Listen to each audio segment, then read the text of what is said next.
No sound. No sound? Sorry. Okay. Here, I guess, here, let's just cut and we'll wait for him to call in. Yeah. You can go ahead talk it. I put the barcode picture here. Did you? Yeah, still in. Okay, one more time. Yeah. Hi, Patriots. If you look on the screen, we just put up Bart Shively's Give, Send, Go. He's a J6er who's struggling with cancer, who was denied medical treatment in prison. Right now, him and his family are going through a really tough time. And so if you could just send your prayers and if you can, link and share to his Give, Send, Go out to your friends. Let your community and your church community know. We're just trying to get him some support and for him and his family in this tough time. If you can go to his Give, Send, Go there in the bar, that's Give, Send, Go /G39XW, and send a little bit of love over to Bart and his family. I'm sure they would appreciate it. And at very least, if you can send your thoughts and prayers, I know Bart would appreciate it. Thank you so much, Patriots.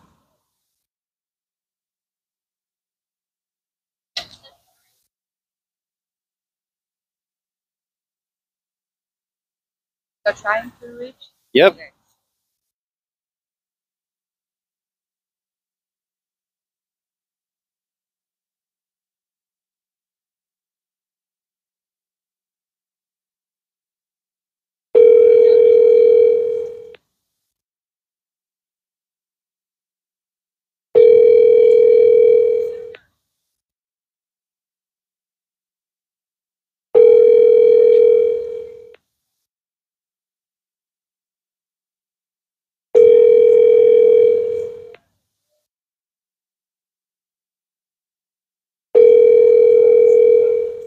Your call has been forwarded to voicemail. The person you're trying to reach is not available.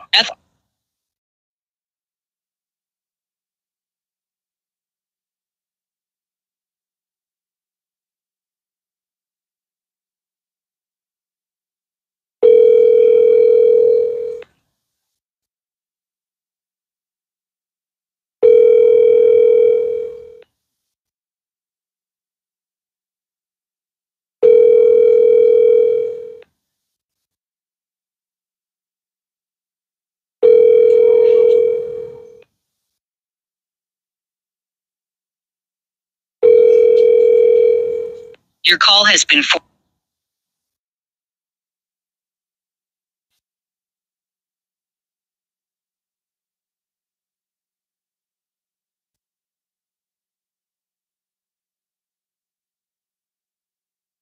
All right, I got him.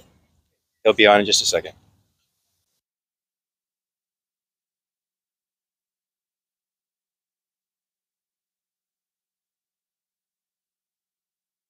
Sorry, Patriots, we're having just a little bit of technical difficulties, so we'll have Enrique Tarrio, leader of the Proud Boys, with you in just one moment.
Yes. All right. Thank you. Hey, Adam. Sorry, I was because I was shooting for 2 o'clock. Hey, You hear me? that's great. Can you hear us, Enrique? I hear you perfectly fine, loud and clear. All right, ladies and gentlemen, we're live here in front of the White House for 1600 Unscripted. We've got the leader of the Proud Boys, Enrique Tarrio, with us here, and we're going to be talking to him today about his thoughts on politics, life, leading the Proud Boys, and his new lawsuit. Enrique, how are you doing today? I'm doing amazing, man. Just got off one of my shows and just enjoying my day in freedom. So, yeah, I appreciate it, Adam. I'm excited to be here. Wonderful. So can you tell us a little bit about the lawsuit that you just announced? I heard it was quite sizable, $100 million. So we did sue the federal government as of, it's already going to be almost a week and a half. We sued the federal government, not just for $100 million. That's just in punitive damages. We have not calculated the compensation for our losses over the course of the past 4 years. So you could bet on that number going up significantly.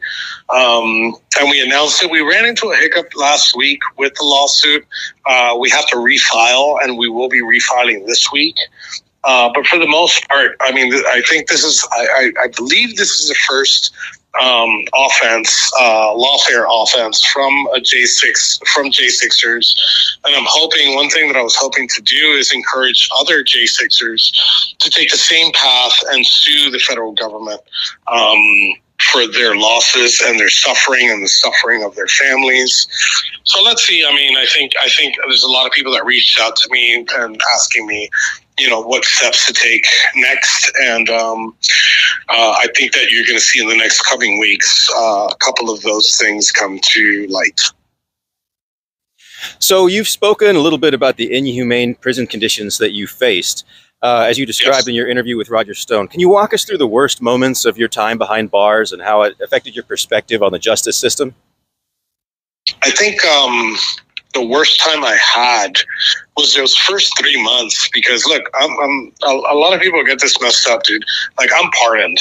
You know, if I actually committed an act of sedition, there would be nothing more that I would love than to tell you, you know, give the middle finger in the air and be like, yeah, I did it.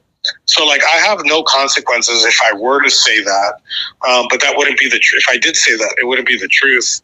So the hardest moments was those first 3 months, I'd give or take, knowing I didn't do anything wrong and that I was going to be in prison. I knew from the moment that they picked me up that they were going to try to lock me up for more than 20 years, and I was proven right about a year and a half later when they did sentence me to 22 years. Can you talk a little bit about some of the things that they offered you? We've heard on multiple different occasions that you were tried to cut a deal to go against President Trump. Can you speak about that a little bit? Okay, so it's not that I tried to go. They tried to offer me a deal to implicate the president in the riot, as they say, on January 6th. Because here's another point that a lot of people don't know is when Trump got indicted for in D.C., he did not get indicted for January 6th. They kept calling it the January 6th case, and it wasn't a January 6th case.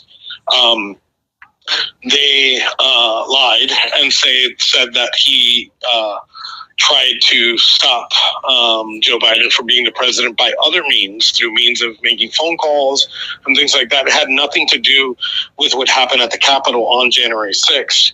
So what they were trying to do is that they were trying to implement him into what happened on the Capitol that day through me.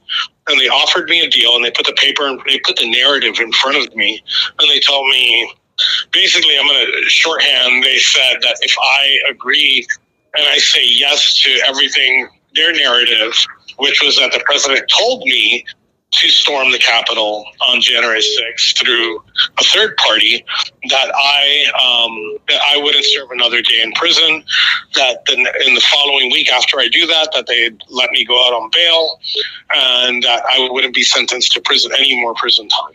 So all I had to do was to go sleep in my warm bed, was to turn on the president, and that was something that I wasn't going to do. And because of that, and I truly believe that because of that is why they gave me 22 years. That had to be a huge blow for you as a patriot to see that type of miscarriage of justice happening in real time. Not really. I mean, I already distrusted the system for a very long time, so it wasn't surprising that they would do some sleazebag thing like that. To me, that was their method of operation. Did I know that it would go that far? No, but it wasn't beyond my comprehension to know that they were capable and that they would do it. And they did. They tried multiple times, failed every single time, which is amazing, to put the president behind bars so he wouldn't be able to run. Some people got mad at Merrick Garland because they said he didn't do it fast enough, because this wasn't about justice. It was about taking him off the ballot. Can you talk a little bit about your rise to power and the Proud Boys and what it means to you to be the leader of an organization, and why that the mainstream media views them as a threat and keeps smearing them? Well, the mainstream media and the establishment views us as a threat because we're just some regular dudes that are pretty loud about our views. That's why we're a threat. We're appealing. We're appealing to all walks of life here in the United States, because we do preach freedom, minimal government, less welfare, ending the drug war, venerating the housewife, and glorifying the entrepreneur. And we're a drinking club before anything. People think we're a political club. We're not. We're a drinking club that does focus on cultural issues today. We've seen the left progressively get more, I'm using that word in the best sense, progressing towards more sexualization of children. And we're pushing back against that. We push back heavily against Drag Queen Story Hour. And we've seen many people, one of them, as a matter of fact, just 2 days ago, a fellow J6er that turned on the president, the only J6er that virtue signaled and said that she didn't want a freaking pardon, advocate for pedophilia just like 2 days ago at the No Kings protest. When you go left, you tend to want to sexualize children even more. So for the most part, that's something, not for the most part, we're completely against it. And I think most of America, regardless of your political spectrum, are opposed to it. So what can you tell the average American who's watching the rollout of these concepts into civic life and the social atmosphere? A lot of people are confused and angry seeing material like that, seeing people like Pam Hemphill promote things like that. What can you tell the average American? A way to speak with your neighbor and support conservative values? I don't think I got to tell them much. I think people know what's wrong and right. And I think that if we continuously expose these liberals, then I think that we're on the right track. We technically, look, like example, all we had to do was keep hands off of the riots that we saw in Los Angeles. There's in no way, shape, or form should anybody go interrupt them making a crucial mistake. And we see like these people on the ground that want to keep these rapists in our country and these pedophiles in our country, and we just got to sit back and watch the Democratic Party fucking advocate for their rights, so to be a modern day like MAGA conservative is just, all we got to do is point a mirror at them. We don't have to really do anything, because I think most Americans, even if they're not politically active, they'll agree with us on like 90% of the things that we say. And then when you see things like when they go on TV and they see things like what's happening in LA, and they see Governor Gavin Newsom is like, oh yeah, I support these guys, and Trump's doing a bad job by sending the National Guard. Well, there was two polls that were conducted, one by CNN and another one by Ipsos. 67 and 69% in both polls said that President Trump was right in sending the National Guard and the Marines over there. So I don't think we have to do much, man. I don't think we really got to do too much to expose. To the young men out there who look up to your organization and who might want to become a Proud Boy, are you recruiting new members, or what could you tell young men who are interested? So different chapters have different policies on recruiting. Some are recruiting, like my personal chapter is not recruiting right now. But to go ahead after you turn 18 and in some chapters 21, just go to our website, proudboysusa.com. And then on the chapter list, just go ahead, click the chapter list, and send them an email if they're recruiting. And if you fit in and you're not a socially inept, if you're born a man, and which is crazy, I gotta keep saying born a man in 2025, and you believe that the West is the best, that Western civilization is the best, and we welcome you with open arms. Wonderful. What's your stance on what's happening in the Middle East right now? There's a lot of our viewers that would be interested to know. It's pretty easy. I don't have a complicated view on things. As long as the United States stays out of it, I don't care what Israel does. I don't care what Iran does. I don't think anybody is advocating for war. I will tell you, I think the Iranian people should take advantage of the situation and overthrow their tyrannical government. That's up to them to do. But I think that it would be a good idea because there's no better time than now to do so. So I think if anything good comes from this, it's going to be that. All right.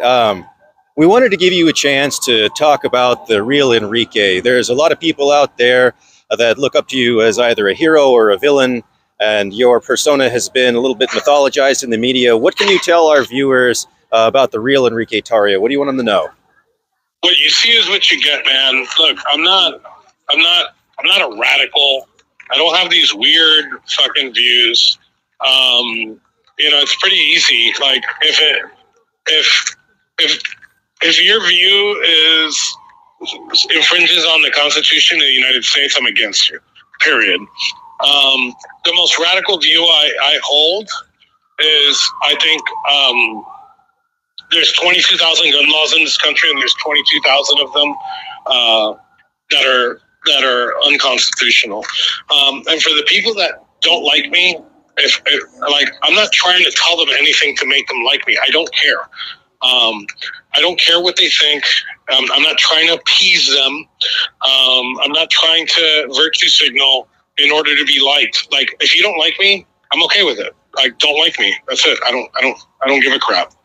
And this portrayal of me being some type of hero or villain, both sides of that equation are wrong. I'm just like a regular dude. I don't say anything different than anybody else. I don't come off as like a scholar that's telling you exactly, this and that. I'm just going to give you my views, and if you like it, cool. If you don't, cool. So we're standing in front of the White House right now. If you could have one message to America, what would it be? Vote for Trump in 2028. But no, seriously. I would tell America to turn off the TV and talk to your neighbor. Stop letting the TV dictate what your feelings are and what you should feel strongly about and not strongly about. I went to the No Kings protest here in Miami, and yeah, there were some rowdy people. Florida's a different monster. I don't think I would have been able to go to a No Kings event like in Los Angeles.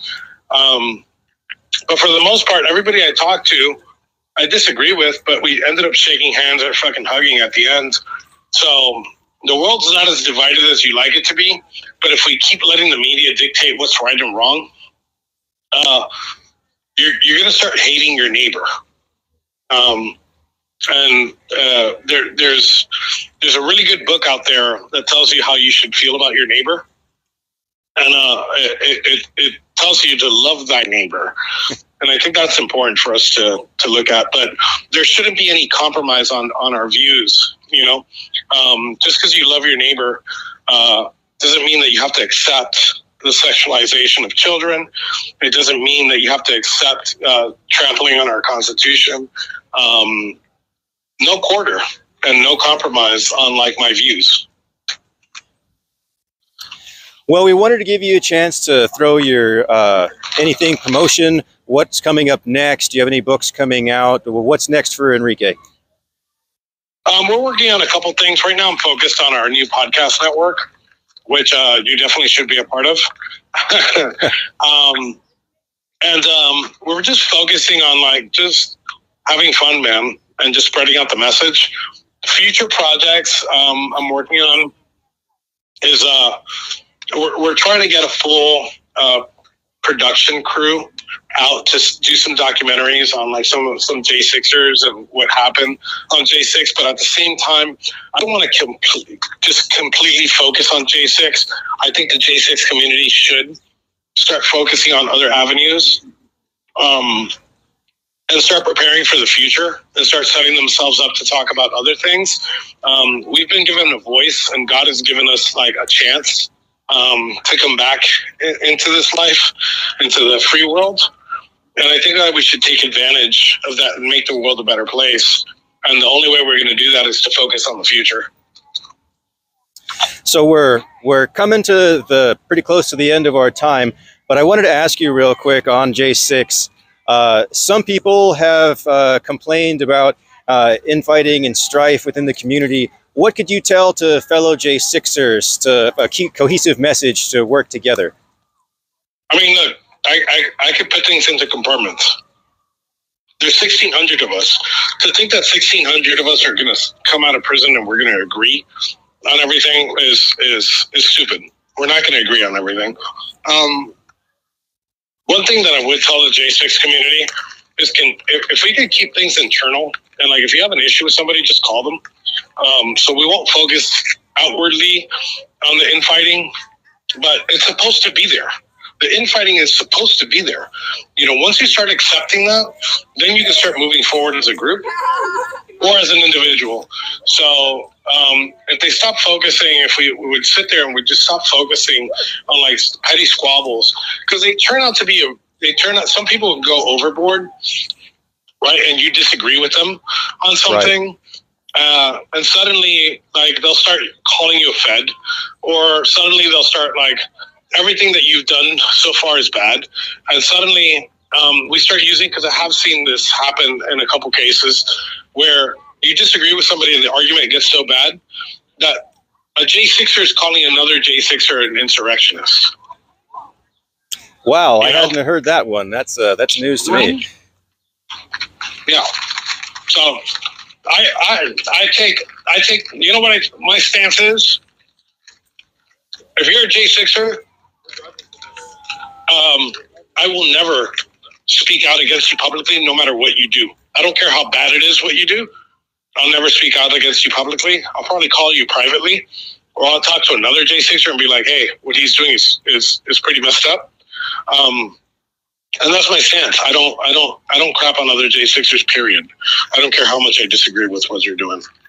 You might disagree with what they have to say, but you'll defend to the death their right to say it. Exactly. Well, Enrique, exactly. Thank you so much for joining us here today. Do you have a give, send, go we can toss out for you? Yeah, I have a give, send, go. To those listening, do me a favor. Don't look for my give, send, go. Go to givesendgo.com and type January 6th and take a look at all the J6ers that are there. And the one that's furthest from the goal, go ahead and drop $10, $20, $100 into their account. Forget about mine. Give to somebody. Give to somebody that's that's not up there on their goal because they need it. So give to a J6er freely. Well, that is a wonderful sentiment, Enrique. Well, we just wanted to thank you for joining us here on 1600 Unscripted. Thanks for joining us live in front of the White House. Thank you, Adam. Appreciate it. Have me on anytime you want, brother. Hey, thank you, brother. We'll talk to you soon. All right, bye.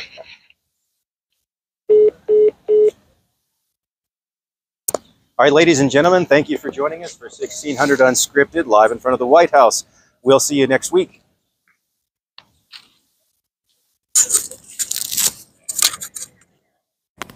Thank you, Lala. Thank you for our mode. Thank you, Jericho. Patriots, thank you so much. We will see you next Monday. All right, you have a nice day.